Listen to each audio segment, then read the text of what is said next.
or From Gilligan's Island to Lost. We all seem to be, we like to watch people who are shipwrecked or marooned on a lonely island, and we like to see what they do, don't we? It's interesting to us. It's a common storyline. It's something that's been used many, many times in literature and in movies and so on and so forth. What would happen to you if you were shipwrecked and marooned on a desert island, a deserted island,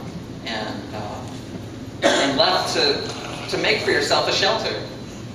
And there's a certain pleasure that we derive from watching these people use their will and their wits to take out of the savage wilderness and make a place of comfort, to make something dry and sturdy and well situated, and as they stock it with goods and they make it comfortable for themselves, and sometimes they even make it very, they even employ good architecture. I remember watching Robinson Crusoe and thinking, he not only made a shelter, but it was beautiful and it was nice, you know what I mean? And I think that there's a reason why that appeals to us. And I think the reason why it appeals to us is I think that we're all called to do that in our lives anyway. You know, Adam and Eve were the very first survivors. They were kicked out of God's home. They were kicked out of the garden, so to speak. Or out of the garden, out of God's home, so to speak. And they were left to fend for themselves in the wilderness.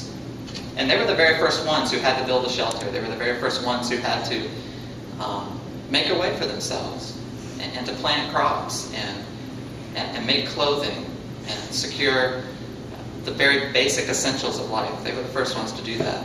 But even though they were the first ones to have to build a physical shelter to shield them from the elements of the natural world, they were also the very first ones who had to construct for themselves a spiritual shelter as well.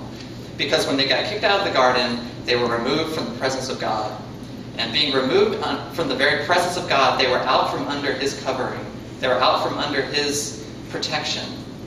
And that must have been a more fearsome realization than being in the elements, of being in the rain and in the cold and in all the other things, and being amongst a lot of animals now who were not their friends, but who might do them harm. And even though a lot of us will never have to make a shelter for ourselves on marooned on an island somewhere, we all are born with the need at some point to build and construct for ourselves a spiritual shelter, to construct for ourselves a refuge from a world that's governed by Satan and ordered by the constitution of his lies and deceptions. And now for some of you, you had the blessing of being born in a Christian home. And while you were under your parents' roof and under your parents' protection, you were under their shelter because they were in the Lord. But even if you are under the shelter of a parent today, you're eventually going to come out from under that and have to build your own shelter. And some of you had that, but you've gone out from underneath your parents' protection, and you never built a shelter for yourself. And so here, what I want you to see today is that the construction of a shelter, a spiritual shelter, of finding God a refuge and a strength today, that takes effort and work on your part. And otherwise, you have to live in the elements, and you're going to be exposed to all the difficulties and destructive forces of Satan and his government. Okay, and so the very simple question I have for you today is: do you have a shelter, or are you a spiritual savage? Having to live without protection from the Lord. I think a lot of you might be less sheltered than you may think today. And so if you do think that you find yourself today without that shelter and without the protection and covering of the Lord in your life, I believe the first 4 verses of this psalm can help us understand how to construct that shelter today. Okay. So the first thing I want you to see today from this passage, and I know I would encourage you when you go home to read verses 5 through 16 as well, because it's a beautiful psalm and there's much instruction in it altogether. But we don't have the patience, and I don't have the fortitude to preach the whole psalm. Okay? So I'm just going to look at the first 4 verses and see if it doesn't put you in the right direction, or at least stimulate you to more thought on this matter. Well, the first thing I see in here is that our shelter is constructed with resignation. The spiritual shelter that we need in this fallen world, that the first way to construct the shelter is by resigning yourself to the idea that God is almighty. Look at verse 1 again. Here the psalmist says, "He who dwells in the shelter of the Most High will abide in the shadow of the Almighty." The first thing I want you to understand from this passage is that God is no shelter to you unless He be a residence. Okay? God is no shelter to you unless He be a residence as well. There's a cost involved in taking shelter in God. God is not a homeless shelter. God is a home. Okay? You know, we have homeless shelters in our city. Most cities do. Those places are not designed to be places where people can live and make it their residence. It is a place to come in out of the rain, to come in out of the cold, to come out of the heat. It is a place to get a warm meal or a cold drink and to be sent back on your way after you get a good night's rest. It is not a place to live. God, similarly, is not a homeless shelter. He is a home. And for Him to be a shelter, you must make your residence in Him. Otherwise, it will not work.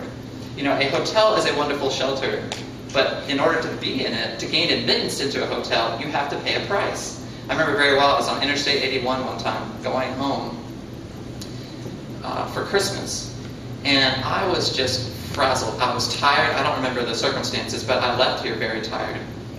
And you know that kind of tired you get when you get kind of fidgety and antsy, and you just have to like shake your head to stay awake. And to make matters much, much worse, we are having terrible weather on that pass through Virginia when you start to make that climb and go through the mountains. And so the car, I had that Caprice, and that Caprice was swimming all over the road. So I was white-knuckled, my nerves were shot from having to drive and all of that, and I was tired to boot, and I wanted to be home, and all the rest. And the snow was piling up, it was snowing so hard.